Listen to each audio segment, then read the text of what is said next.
সত্যি কথা বলতে বাড়িতে যদি মাছ মাংস থাকে না, আমার কাছে রান্নাটি অনেক বেশি সহজ হয়ে যায়। তোমরা বিশ্বাস করবে না, শুধুমাত্র এই পদটি রান্না করলেই বাড়ির সবাই হাড়ির ভাত শেষ করে ফেলে। তো আজকে তোমাদের সঙ্গে দারুণ সুস্বাদু আর খুব সহজে বানিয়ে নিতে পারবে এমন একটা লাঞ্চ বা ডিনার রেসিপি শেয়ার করব, যেটা থাকলে অন্য কোনো কিছুর প্রয়োজন হবে না। তো একটা নির্দিষ্ট কাপের মাপ করে 1 কাপ মতো মসুর ডাল নিয়েছি। তো ডালটা নিজেদের প্রয়োজন বুঝে কম বেশি করে নিতে পারো। এখানে 50 গ্রাম মতো মসুর ডাল ছিল, ওই 30 মিনিটের জন্য ভিজিয়ে রেখে দিয়েছিলাম। এখন একটা মিক্সার জারের মধ্যে ভিজিয়ে রাখা মসুর ডালটা নিয়ে নিতে হবে। তারপর এর মধ্যে দিয়ে দিতে হবে অল্প পরিমাণে আদা কুচি, তার সঙ্গে দিয়েছি রসুনের কোয়া ওই 5টি মতো, আর 3টি কাঁচা লঙ্কা। লঙ্কার ঝাল বুঝে এখানে অ্যাড করতে হবে।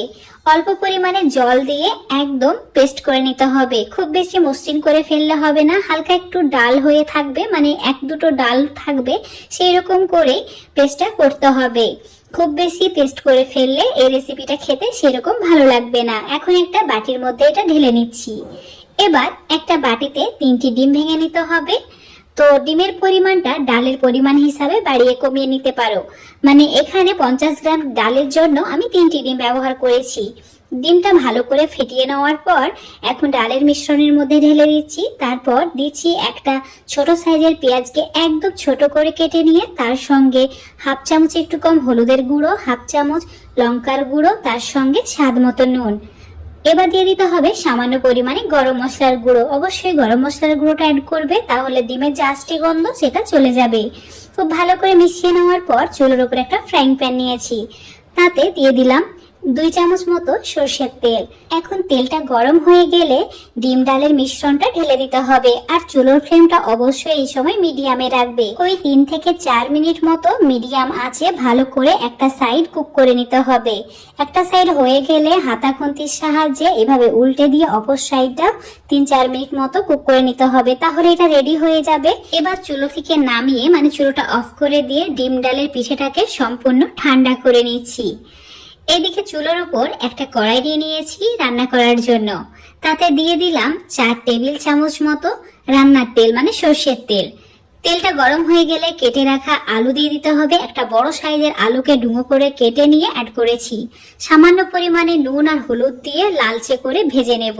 ঠিক এইরকম গোল্ডেন কালার হয়ে আসবে, 50% মতো সেদ্ধ হয়ে যাবে, তখন আলুগুলোকে তুলে নিতে হবে।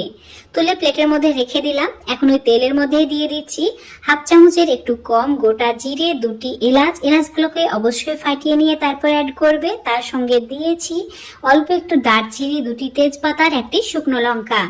এই সমস্ত উপকরণ লো ফ্লেমে, মানে ওই 10 সেকেন্ড মতো ভেজে নিতে হবে। তারপর এর মধ্যে দিয়ে দিতে হবে একটা বড় সাইজের পেঁয়াজকে ছোট করে কেটে নিয়ে, আর পেঁয়াজটা এরকম গোল্ডেন ব্রাউন করে ভেজে নিতে হবে। চুলোর ফ্লেমটা মিডিয়াম টু লো করে রাখা আছে। এখন এর মধ্যে দিয়ে দিচ্ছি টমেটো আর কাঁচা লঙ্কা বাটা। এখানে 2টি মিডিয়াম সাইজের টমেটো আর 4টি কাঁচা লঙ্কা বেটে তারপর অ্যাড করেছি, আর দিয়েছি আদা রসুন বাটা ওই 1.5 চামচ মতো। এবার এই মশলা ভালো করে কষিয়ে নেওয়ার পর যখন তেল ছাড়তে শুরু করবে, চুলোর ফ্লেমটা একদম কমিয়ে দিয়ে দিতে হবে 1 চামচের একটু কম জিরে গুঁড়ো, তার সঙ্গে 1/2 চামচ ধনে গুঁড়ো, স্বাদ মতো নুন, হলুদ গুঁড়ো, লঙ্কা গুঁড়ো। লঙ্কা গুঁড়োটা সামান্য পরিমাণে দিয়েছি, আর কাশ্মীরি লঙ্কার গুঁড়ো 1 চামচ মতো দিয়েছি। অল্প একটু চিনি অবশ্যই অ্যাড করবে। চিনি দেওয়ার কারণে খুব সুন্দর একটা ব্যালেন্স হবে আর খেতেও ভালো লাগবে। সামান্য পরিমাণে জল দিয়ে মশলাটা তেল ছাড়া পর্যন্ত কষিয়ে নিয়েছি। খুব সুন্দর কালার চলে এসেছে মশলার মধ্যে। তো এখন এর মধ্যে দিয়ে দিতে হবে ভেজে রাখা আলু।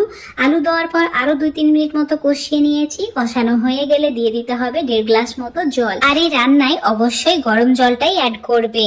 জল দিয়ে দেওয়ার পর ভালো করে মিশিয়ে নিচ্ছি, আর এভাবে রেখে দিচ্ছি যতক্ষণ না গ্রেভিটা ফুটে উঠছে। আর এদিকে যে ডিম আর মসুর ডালের পিঠেটা বানিয়ে রেখেছিলাম, সেটাও খুব ভালোভাবে ঠান্ডা হয়ে গেছে। ঠান্ডা হওয়ার পর কাটবে, তাহলে খুব সুন্দরভাবে এটা কাটা হয়। না হলে গরম থাকা অবস্থায় যদি কাটো তাহলে ভেঙে যাবে। আমি এগুলোকে চৌকো করে কেটে নিচ্ছি, মানে ওই ধোকা শেপ করে কেটে নিয়েছি।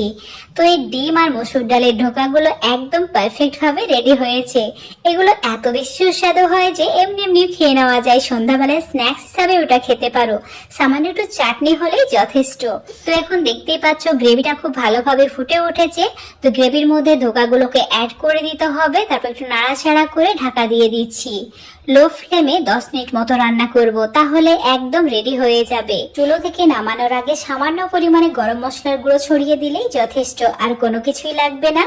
এখন জাস্ট মিশিয়ে নিচ্ছি, তারপর ঢাকা দিয়ে কিছু সময় রেখে দেব, চুলোটা অফ করে দেব। আজকে তোমাদের সঙ্গে দারুণ সুস্বাদু ডিম ডালে ধোকা রেসিপি শেয়ার করলাম। আশা করছি তোমাদের এটা অনেক ভালো লেগেছে, আর এইভাবে বানালে সত্যি একদম তুলোর মতো তুলতুলে হয়। তো অবশ্যই বাড়িতে একবার হলেও ট্রাই করে দেখবে, আর রেসিপি ভালো লাগলে অবশ্যই লাইক, শেয়ার, কমেন্ট করে দেবে।